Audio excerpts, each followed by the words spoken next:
Hi hello friends, welcome back to our channel. ఎలా ఉన్నారు అందరూ? నేను బాగున్నాను, మీరు కూడా బాగున్నారు అనుకుంటున్నాను.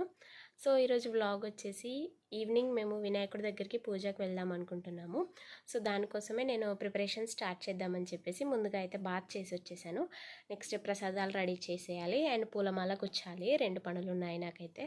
సో అయితే ప్రిపరేషన్స్ ఎలా చేస్తున్నానో మీరు కూడా చూసేయండి. సో నేను పూజలోకి ప్రసాదాల కోసం అని చెప్పేసి పులిహోర చేద్దామని చెప్పేసి బియ్యం అయితే ముందుగానే నానబెట్టేసి ఉంచాను. అండ్ పులిహోర కోసం అయితే చింతపండు పులిహోర చేద్దామనేసి నేను చింతపండు నానబెట్టేశాను. రైస్ కూడా ముందుగానే నానబెట్టేశాను. ఆయన కూడా వచ్చి రెడీ అవ్వాలి కాబట్టి ఆయన కోసం కూడా పొయ్యి మీద వాటర్ అయితే పెట్టేశాను.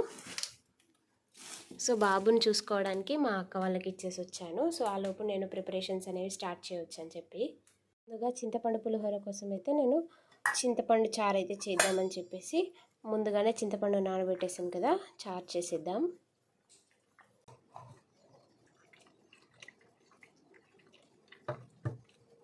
సో చింతపండు గుజ్జు అయితే ఇలా చేస్తున్నాను.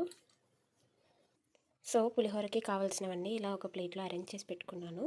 తాలింపు కోసం మినపప్పు, శనగపప్పు, కరివేపాకు, మిర్చీలు అండ్ పల్లీలు పెట్టుకున్నాను. అండ్ మిరియాలు కూడా దంచి వేసుకోవడానికి ఒక ప్యాకెట్ అయితే తీసుకున్నాను. సో అన్నీ రెడీ చేసి పెట్టేసుకొని ఇలా ఆయిల్లో నేనైతే పోపు పెట్టేసుకుంటున్నాను. ఈ పోపులో అయితే ఫస్ట్ పల్లీలు వేసుకొని కొంచెం కలర్ చేంజ్ అయ్యాక మిగతావన్నీ ఒకదాని తర్వాత ఒకటి వేసి సిమ్లో వేయించుకోవాలన్నమాట. సో కాసేపు వేగిన తర్వాత ఇలా చింతపండు రసం అనేది వేసుకోవాలి. సో క్వాంటిటీ ఎక్కువ అవుతుందని చెప్పేసి నేను ముందుగా వేసిన పోపు అనేది కొంచెం తీసి పక్కకు పెట్టాను ఆయిల్తోని. సో నేనైతే చింతపండు రసం యాడ్ చేశాను, సిమ్లో ఉడికిస్తున్నాను. ఇది మనం ఎంతవరకు ఉడికించాలి అంటే చింతపండు రసం మొత్తం థిక్గా అయిపోవాలి అండ్ ఆయిల్ అనేది పైకి ఫ్లోట్ అవుతూ ఉండాలి. అంతవరకు మనం ఉడికిస్తూనే ఉండాలి. సో పులిహోరకి పులుసు అనేది రెడీ అవుతుండగా నేను పక్కన ఇంకొక గంజులో సరిపోయిన వాటర్ తీసుకొని అందులో ఆయిల్ ఇంకా ఉప్పు వేసేసి అన్నం అయితే వండేసుకుంటున్నాను. చూసేయండి, అన్నం కంప్లీట్ అయిపోయింది అండ్ పులిహోర పులుసు కూడా కంప్లీట్ అయిపోయింది. నేను ఇన్ డీటెయిల్గా అయితే వీడియో తీయలేదు. అండ్ సెకండ్ పని వచ్చేసి పూలమాల కూర్చోవడం. పూలమాల కోసం అయితే పూలు తీసుకొచ్చేసాము.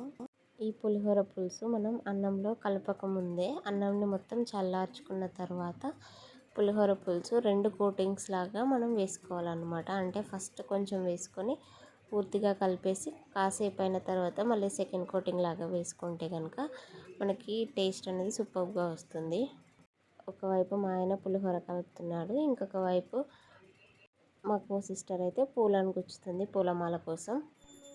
అండ్ ఫైనల్గా అయితే మేము పూలమాల గుచ్చేసుకొని రెడీ అయిపోయి వినాయకుని దగ్గరికి అయితే వెళ్ళిపోయాము. ఈ వీడియో మీకు ఎలా అనిపించింది? వీడియో కనుక నచ్చితే తప్పకుండా లైక్ చేయండి, ఛానల్ని సబ్స్క్రైబ్ చేయండి. మరిన్ని మంచి వీడియోస్ కలుద్దాం. Bye friends. పూజకు గంగమ్మ మెచ్చిన గంగమయ్యవని గంగను సేన నీ సేవకు శివ శివ శంకర భక్తవ శంకర శంభో హర హర నమో నమో శివ శివ శంకర భక్తవ శంకర మాట్లాడండి. సంప్రోక్షణ మంగళ మంగళ దర్శయామి అనంత పుష్ప సమర్పయామి పుష్పై పూజయామి.